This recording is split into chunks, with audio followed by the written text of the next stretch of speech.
Voilà, nous sommes de retour pour la tribune politique et je vous le disais, nous parlerons de la République démocratique du Congo, mais avant, je reçois François-Xavier Noumon, chroniqueur. Latif Ouboli, voilà, Albert Fogouté nous a parlé un peu de l'opérationnalisation du Brexit. Voilà, un mot, François-Xavier Noumon. Disons que c'est un gros événement, on va dire. L'Union européenne qui constate sa première, je ne dirais pas dislocation, mais qui perd un membre important de son architecture originelle. Quand on a dit ça, on doit s'appesantir sur le fait également que autour de cela, la société britannique est assez divisée. Il y a une légère majorité pour la scission et les autres une bonne partie de la population qui est favorable, qui est restée attachée à l'Union européenne. Et ce qui préoccupe les uns les autres aujourd'hui, ce sont surtout les conséquences économiques. Et la Grande-Bretagne aura à gérer aussi le problème de l'Écosse, qui ne veut surtout pas rester, qui veut vraiment hors de l'Union européenne, qui ne veut surtout pas rester hors de l'Union européenne. Parce qu'il y a quand même beaucoup de ces citoyens qui font des activités. Oui, je pense que l'Écosse a très mal vécu de subir les choix des Britanniques. L'Écosse a très mal subi, même s'ils ont été peu ou prou souvent derrière la couronne britannique. Là, je pense qu'on n'est pas à l'abri de quelques soubresauts ici et là. Mais pour le moment, les conséquences immédiates auxquelles tout le monde s'attend à jauger, c'est la situation de la City de Londres, la deuxième plus grande place financière au monde. Comment, dans les prochains jours, comment ça va se passer. Beaucoup de grosses entreprises mondiales ont déjà anticipé, beaucoup ont quitté la City. Beaucoup se sont installés à Paris, à Munich, à Amsterdam pour juguler un peu, pour voir venir. Les grandes banques aussi ont suivi. Donc on va voir à peu près, on va voir dans quelques jours comment ça va se faire. Et on voit déjà une première conséquence. Hier, le secrétaire d'État américain était en Grande-Bretagne pour... ça, c'est un signal fortement politique pour dire à la Grande-Bretagne, écoutez, c'est la meilleure option que vous avez choisie. L'axe... Ça permettra de renégocier un certain nombre de choses. Voilà. Mais tout le monde est dans l'attentisme et voir quelles seront les conséquences et pour l'Union européenne et pour la Grande-Bretagne. Voilà. Très bien. Latif Ouboli? Non, je pense déjà qu'il y a deux niveaux d'analyse que je m'autorise. C'est d'abord au niveau interne, pour dire qu'au-delà de tout, c'est quand même le fruit de la manifestation de cette capacité d'autodétermination face à une certaine, on va dire, un certain mouvement qui était, on va dire, planétaire, à voir les pays être ensemble, se dissoudre dans leur autonomie. Et c'est quelque chose à la fois qui inquiète, mais qui nous renvoie un message du fait que chaque pays quand même conserve, malgré cette volonté d'enregistrer des ensembles sous-régionaux, chaque pays peut décider de son sort. Ça, c'est la première analyse. Alors, le deuxième niveau d'analyse, c'est quand même, bien évidemment, un saut dans l'inconnu, mais pas totalement, parce que l'Union européenne avait quand même la Grande-Bretagne comme un grand socle, mais quand même, n'oublions pas, leur monnaie. Ils les avaient, enfin, la Grande-Bretagne avait conservé, si vous voulez, cette monnaie-là. Donc, en fait, c'était un grand, quand même, peut-être à cause de sa grandeur. Qui se donnait certaines largesses. Voilà. Et ces largesses-là, aujourd'hui, rattrapent l'Union européenne, la rattrapent, peut-être vont l'affaiblir, mais quand même peuvent faire en sorte que les membres qui sont restés soient plus exigeants envers eux-mêmes pour quand même amoindrir les failles qui devenaient de plus en plus trop déjà, des problèmes sécuritaires qu'on amputait à cette dissolution de frontières, des problèmes aussi d'emploi qui devenaient, on va dire, général pratiquement à toute l'Union, les gens transférant facilement leurs problèmes aux pays qui avaient un peu plus de solidité au niveau financier. Donc, je pense que c'est un départ qui inquiète, qui bouscule, mais un départ qui rappelle à chaque nation quand même cette chose la plus chère des États qu'est la souveraineté. Et autre chose, c'est quand même le fait que dans ces ensembles qui pullulent un peu partout, la CEDEAO, bon exemple au niveau africain, dans ces ensembles, il y a quand même des questions qui interrogent, qui exigent une certaine concentration, un certain don de soi pour les membres de ces nombreux ensembles-là. Très bien. Oui, je voulais ajouter quelque chose. Je pense qu'il a touché un vrai point et c'est ce qui risque peut-être de créer beaucoup plus de problèmes au reste de l'Union européenne, quand bien même si l'Union reste assez solide sur ses fondamentaux, c'est que voilà, le peuple britannique vient d'aller, on va dire, à l'autodétermination par rapport à l'euro. On a vu la montée des populismes en Europe, des souverainistes, Marine Le Pen, même les milieux de gauche, extrême gauche.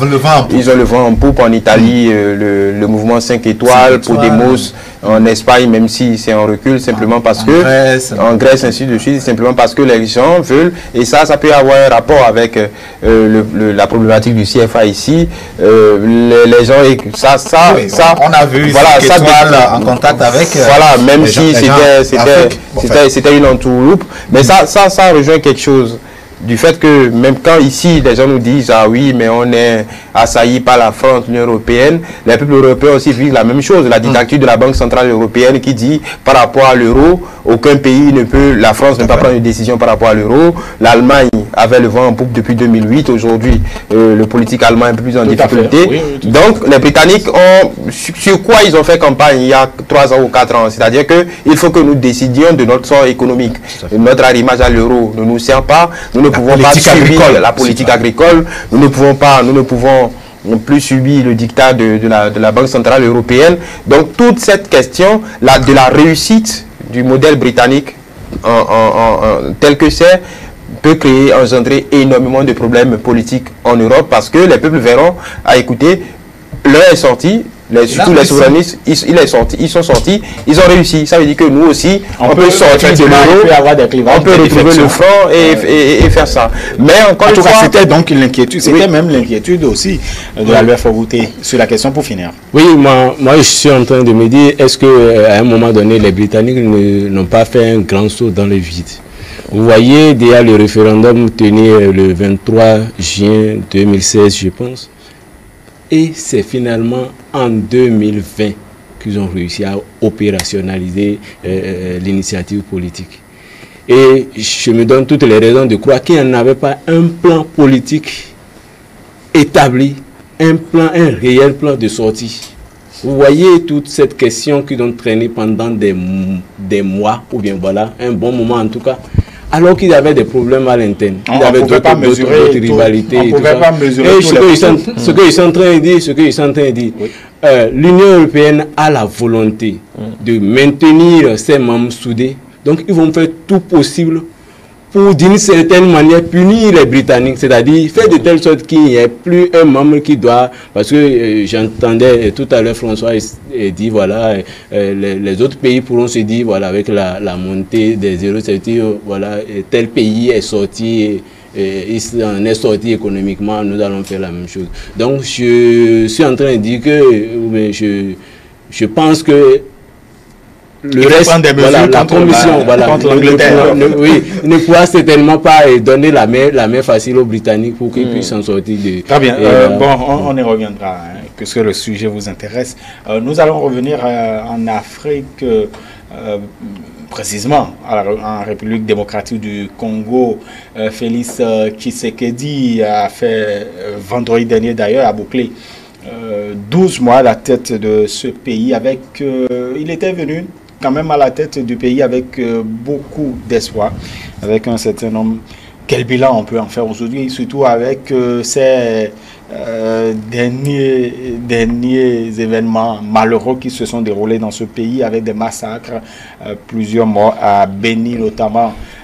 Quel bilan ou que retenez-vous justement des 12 mois de Félix Tshisekedi, Latifou Boni?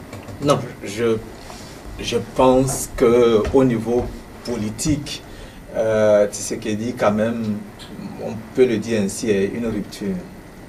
Une rupture parce que c'est un opposant, même si après les gens peuvent voir tout à fait avec tout ça, mais avec cette union avec c'est tout de même un l'ancien.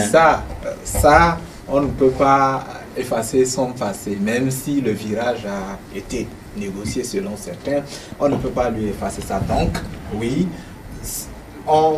il s'en découle une leçon, à savoir même dans les pays où la démocratie vit les plus mauvais de ses jours, il peut avoir des lieux d'espoir dans l'engagement, dans la ténacité dans l'engagement, dans un combat politique sans armes, bien évidemment.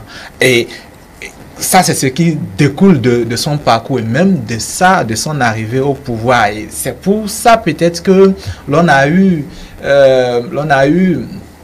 à croire en cet espoir dont vous parlez, mais l'espoir encore demeure, ne serait-ce qu'au niveau de la capacité d'assumer la démocratie au Congo. Ça demeure. Ceci dit, Tshisekedi ou pas Tshisekedi, la situation générale du Congo est une situation compliquée, surtout du point de vue sécuritaire. C'est un palier, c'est une question sur laquelle peut-être il faut donner du temps. C'est vrai qu'on n'en a pas en matière de sécurité, en matière d'insécurité, en matière de vies humaines, on n'a pas de temps, mais malheureusement... Parce que l'intégrité quand même territoriale est tout à fait continuellement menacée. Ceci dit, Tshisekedi, pour les 1 an, pour tout ce que constitue le Congo, pour ce morceau que constitue le Congo, pour les géants de la géopolitique au niveau régional et même à l'international, il y a beaucoup de choses à faire, il y a beaucoup de choses à négocier, il y a beaucoup de maillons, de morceaux de cet état-là à reprendre. Donc, j'ose croire que malgré les drames et les morts que nous regrettons, qu'il gagne le pari avec le vent démocratique qui l'accompagne, qu'il gagne pas à pas le pari de la sécurité, même si c'est loin d'être acquis. Il lui faudra plusieurs autres douzaines de mois à la tête de ce pays, et surtout plus d'audace et peut-être plus de réussite. Très bien. Vous parlez de la rupture. La rupture à la béninoise, parce que là-bas aussi on parle avec les coups d'État. Oui, parce que là-bas on parle également de l'assatage, ça fait partie quand même du bilan, vous en avez entendu parler, beaucoup de kilomètres de rues ont été asphaltés et ça fait partie du bilan qui est quand même exposé ça et là, et sans oublier que Tshisekedi, 12 mois après, a toujours des difficultés à nommer quand même des personnes dans les structures étatiques, a toujours des difficultés avec, justement, celle qui est la deuxième personnalité du pays. En fait, on pourrait le dire, avec l'Assemblée nationale qui est majoritairement constituée des anciens. Non, je veux dire que ce qui s'est passé au Congo il y a une année est carrément inédit parce que personne n'y croyait. Comprenez juste que depuis Mobutu, ça fait plus de 2 décennies, depuis Mobutu, il n'y a jamais eu d'alternance, pas une seule fois au Congo, en RDC. Il y a eu... Même pas de succession. Même pas de succession, il n'y en a jamais eu. Il n'y en a jamais eu, donc personne n'y croyait, c'était un virage gagnant. Et quand bien même ça se voyait, que cette rupture à la quinoise, on va dire, s'est négociée, parce qu'aujourd'hui ça ne fait plus, ce n'est plus un secret pour personne. Ça a été, Fayoulou a été volé, ça c'est un fait. Donc Kabila a choisi son successeur. On va pas le dire comme ça. Non, aujourd'hui plus personne. On demanderait plus personne, que les institutions. Je pense que la plupart des grosses institutions, la plupart des pays, des grands pays se sont contentés parce que le Congo est assez sensible. Le Congo est assez sensible. Et ce qui a favorisé, et ce qui a apaisé un peu les tensions, a permis à Tshisekedi de s'installer, c'est parce qu'il s'appelle Tshisekedi. Et Tshisekedi, s'il y a un nom, même si c'est pas le père, voilà, si c'est pas le père, on s'est dit, les gens se sont dit, écoutez, quand même, on peut s'en contenter pour le moment, simplement parce que ce qui s'est passé était inédit. Et ça sortait d'un exploit parce que beaucoup ne le savent pas. C'était quand même une élection à $1 milliard que Kabila a financé tout seul. Et justement, oui, le budget national. C'était une élection à $1 milliard que Kabila a financé tout seul. Kabila, le budget national. Oui, le budget national. Non, en fait, c'était un parti pris. C'était un parti pris face aux pressions internationales. Donc nous n'avons pas besoin que vous nous envoyiez des observateurs, nous n'avons pas besoin de votre aide. Mais est-ce que cela devrait étonner quand on sait que quand même le Congo, on parle de cobalt, et que vous savez... non, c'est assez compliqué. Avec un code minier aussi qui a été restructuré. Ce n'est pas évident, c'est loin d'être évident. D'ailleurs, l'une des mesures phares que Tshisekedi a mis sur la table, c'est la gratuité de la scolarité. Ça a été bien, mais seulement qu'il a manqué de financement. C'est ça. Donc on a envoyé la plupart des gamins à l'école, mais c'est les parents, dans beaucoup de parties du Congo, c'est les parents qui payent comment on va dire, les souscriptions, payent les enseignants. Donc ça a été une bonne idée, mais le budget n'a pas suivi. Parce que le Congo, c'est un continent. Le Congo est colossal. On parle de problèmes sécuritaires. Et il faut être quand même, ne pas avoir conscience de la situation pour penser que Tshisekedi viendrait en une année mettre fin à un conflit qui dure depuis plus de 20 ans. Ce qui se passe, c'est depuis la chute de Mobutu et même un peu avant, on ne peut pas le mettre, on ne peut pas passer ça en une année, on ne peut pas tout raser. Donc depuis les indépendances. Il a fait énormément d'efforts parce qu'il a promis. Sur quoi les populations l'ont jugé? Sur deux choses. Le système Kabila est encore en place. Parce que ce que Kabila a réussi, Kabila est là sans être là. Il a tout l'appareil d'État en main. Il a l'Assemblée nationale. Donc, l'Assemblée nationale, la majorité, il a la majorité à l'Assemblée nationale et au Sénat. Donc, la majorité à l'Assemblée nationale lui donne automatiquement le poste de Premier ministre, ce qu'il a réussi. Il a réussi à garder en tout et pour tout, même si les renseignements ont perdu leur tête, l'appareil sécuritaire, c'est encore des hommes de Kabila. Et ce n'est pas étonnant parce que vous ne pouvez pas prendre un pays en l'état et tout renverser. Donc vous êtes à un moment où on ne comprend toujours pas 12 mois après pourquoi il a de difficultés à nommer. 12 mois après, c'est assez compliqué. Le Congo, c'est pas le Bénin. Le Congo, c'est immense. Le Congo, c'est immense. Prenez un seul exemple. Il a promis, quand il est venu à Béni, la première année, il a dit, écoutez, je déplacerai l'état-major des forces armées, les FARC, les forces armées de la RDC, l'état-major à Béni. Ce qu'il a fait, mais l'état-major n'était pas opérationnel. Ce n'est pas parce qu'il y a des militaires avec des armes que vous pouvez renverser une situation. Il a fallu des mois et des mois. C'est depuis il y a un mois qu'ils ont réussi à prendre, à se saisir de la base des rebelles qui opèrent sur le territoire de Béni. Et on a très tôt crié à la victoire. Très tôt.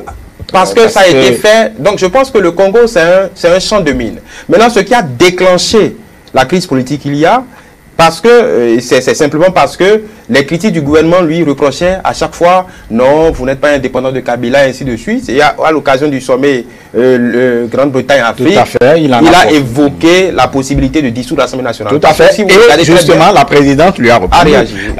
Bien évidemment. Bon, Félix Tshisekedi, un an après.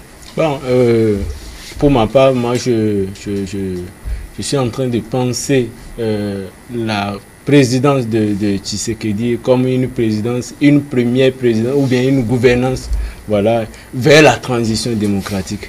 Donc c'est un premier président qui... Il faut parler de la transition, ça veut dire que nous ne sommes pas encore... justement, vous voyez, comme les prédécesseurs venaient de le souligner, vous voyez, il n'y a jamais eu d'alternance, même de succession. Donc c'est une première dans l'histoire du pays qu'il faudrait d'abord saluer. Et je suis en train de dire que jusqu'à l'heure là, j'ai l'impression que les vestes de Tshisekedi sont tiraillées de partout. Il n'a pas en fait la main libre pour la gestion. Il ne gère pas le pays de façon autonome. Vous voyez, est-ce qu'on ne va pas trop vite en besoin quand on sait que 12 mois quand même. Sinon, vous voyez, d'abord... il y a tout un système qui était en place avant qu'il n'arrive. Il y a ça. Il y a par rapport aux élections, et vous voyez, on dit que c'est telle personne qui a gagné, mais que c'est l'autre personne qui gère le pouvoir. Il y a d'abord les frustrés. Et il faudrait comprendre que c'est des frustrés qui viennent des groupes armés, des milices qui se constituent depuis longtemps. Est-ce qu'ils ne pourront pas, si à défaut d'avoir accès à ce qui leur revenait légalement, se constituer en des groupes de milices pour essayer de troubler le sommet ou bien le séjour au pouvoir de Félix. Et aussi, il y a une initiative qu'il avait évoquée que s'il parvenait à le faire, cela pourra lui permettre de montrer un peu son détachement vis-à-vis des soupçons qui pèsent sur lui. Voilà, il est pro-Kabila et tout ça. Il avait parlé de l'initiative de dissolution Et justement, la dissolution, est-ce une solution pour aller quand même à un peu l'emprise qui s'est dit Non, j'avoue que je ne sais pas ce que prévoient les tests. Les tests lui permettent. Les tests lui permettent. Mais ceci dit... C'est vrai que la présidente de l'Assemblée nationale aussi a évoqué le fait que... C'est clair. Tout ce qui le contraint, tout ce qui le lie, c'est une consultation. Il a juste à consulter, motiver. Même si, d'ailleurs, aujourd'hui, il y a déjà à jurer et à s'assurer du fait que même si on reprenait les élections, qu'il puisse remporter. C'est pas évident. Aujourd'hui, il faut que nous soyons moins j'allais dire, dupes face au jeu démocratique. Ce qui se passe là, ce n'est que le prix à payer quand on n'a pas gagné en démocratie. Ouais. Enfin, quand on n'a pas entièrement gagné, parce que c'était pas les présidentielles seules. Non, il y a les législatives, il y avait les législatives, les sénatoriales. Et donc, c'est tout. Celui avec qui vous cohabitez a gagné. Enfin, a gagné une partie du jeu. Maintenant, la complexité, c'est la cohabitation qui est une fausse bonne chose en démocratie, parce que là, effectivement, c'est lui qui est vu, mais il ne peut pas opérer sur pas mal de choses. La désignation au niveau de certaines institutions, vous l'avez rappelé, mais même au niveau des initiatives législatives et certaines choses, il sera forcément bloqué, sauf si son partenaire ou son cohabitant est d'accord. Donc, je pense qu'il faut prendre ce qui se vit aujourd'hui au Congo sur juste des querelles politiques démocratiques qui sont normales. Parce que jusque-là... Peut-on espérer l'appui de l'Église catholique? Parce que, bon, c'est vrai que l'Église catholique... L'Église catholique était pratiquement contre disons, le cohabitant. Oui. Je veux dire, Kabila. Oui. Pourtant, il a gagné les sénatoriales et les législatives. Donc, il n'y a pas de manette ou de virage aujourd'hui automatique qui renforce ou qui rétablisse Tshisekedi sur tous les maillons du pouvoir. C'est un travail acharné. Et là, peut-être le temps de travailler à une possible fin ou à une possible diminution du pouvoir de Kabila. Parce que ce que Kabila a construit, c'est depuis des années. Ça a pris du temps à se mettre en place. C'est immense. Il peut ne pas être au palais. Son système, il est là. Maintenant, les enjeux, c'est à la fin de son mandat, est-ce que ce système même ne va pas reprendre encore le pouvoir? La solution, c'est pas dissoudre la société. Cela démontre tout de même la loyauté des hommes de Kabila parce que, voilà. Kabila, vous savez, il y avait, quand il était encore au pouvoir, un diplomate français avait évoqué en marge d'un sommet que ce qui énervait les puissances étrangères par rapport à Kabila, c'est qu'il était impénétrable. Il était simplement impénétrable. Quand on l'a vu se promener sur une motard, on sent que il était impénétrable. Donc il a préparé son coup tranquillement. Je pense qu'il savait que son candidat ne gagnerait pas parce qu'il n'avait aucune envergure. Donc la seule marge de manœuvre qui lui restait, c'était de partir parce qu'il avait promis en temps et il avait promis plusieurs fois. Oui, d'asseoir son système. Et il a réussi ce coup à 100%. C'est-à-dire qu'aujourd'hui, pour les questions les plus importantes, il ne peut pas ne pas être consulté. C'est impossible qu'il ne soit pas consulté. Parce que c'est le chef de la majorité. La présidente de l'Assemblée nationale, c'est son parti. Le Sénat, c'est son parti. À part la défense, les affaires étrangères, tous les postes les plus importants, même à la GECAMINE, qui est l'entreprise la plus importante du Congo, le patron du conseil d'administration est encore un ancien de Kabila, de son bord. Donc, vous voyez, Tshisekedi, en allant dans ce deal, s'est fait quelque peu piéger. Aujourd'hui, il a évoqué pour exprimer une certaine indépendance, mais le jeu est très risqué. Mais que devrait-il faire même? Est-ce que même si... Je pense que tout dépend de Kabila. Quelqu'un d'autre venait, quand même, le système... C'est une réalité du système semi-présidentiel. Parce que ça favorise beaucoup d'instabilité. Mais le problème qui est là, le problème qui pend au nez à Tshisekedi, en plus de gérer son camp, c'est le risque d'aller aux élections. Parce que ce n'est pas seulement l'équation Kabila. Il y a Fayoulou qui n'a jamais cessé de clamer qu'il est le véritable gagnant et qui fait campagne matin, midi et soir. Il y a Moïse Katumbi qui a son ancien camp, en fait. Voilà, qui a structuré son électorat. Il est revenu à Lumumbashi. Il est extrêmement populaire. Le TP Mazembe n'y est pas étranger, il est extrêmement populaire. Il y a la richesse aussi. Hein. Voilà, et Bemba, tout le monde oublie Jean-Pierre Bemba. Donc, il y a des ténors qui sont capables de disperser la voix de... Et il n'est pas sûr que, voilà, si c'est que l'UDPS va aux élections demain, que l'UDPS est la majorité. Donc, je pense que c'était juste un coup de semence, un coup politique que Tshisekedi a mis sur la table pour... voilà, donner des signes de son indépendance, mais entre ce qu'il a dit et la réalité, et je pense qu'il n'avait pas prévu que, étant donné le tempérament de Kabila, que la présidente de l'Assemblée nationale réagisse tout de suite et vivement, et s'oppose et dise clairement les choses. Et là, on est allé encore dans un problème institutionnel. Donc, en fait, il est pris en la dissolution aussi n'est pas loin. Hein. Oui, mais elle n'est pas loin, sauf que Tshisekedi peut s'écraser doublement. La chose est que ses partenaires d'hier ne lui pardonnent même pas ce qui est arrivé. Oui. Déjà. Et donc, ça voudra dire que quand vous allez dans une joute aujourd'hui électorale, c'est que vous aurez premier adversaire, les kabylistes, mais deuxième adversaire, les gens de votre camp, l'opposition d'hier, qui est censée être la majorité d'aujourd'hui, qui ne l'est pas. Donc, le premier perdant d'une reprise des élections, c'est Tshisekedi. Et surtout qu'on ne peut pas dire qu'il ait contenté la population.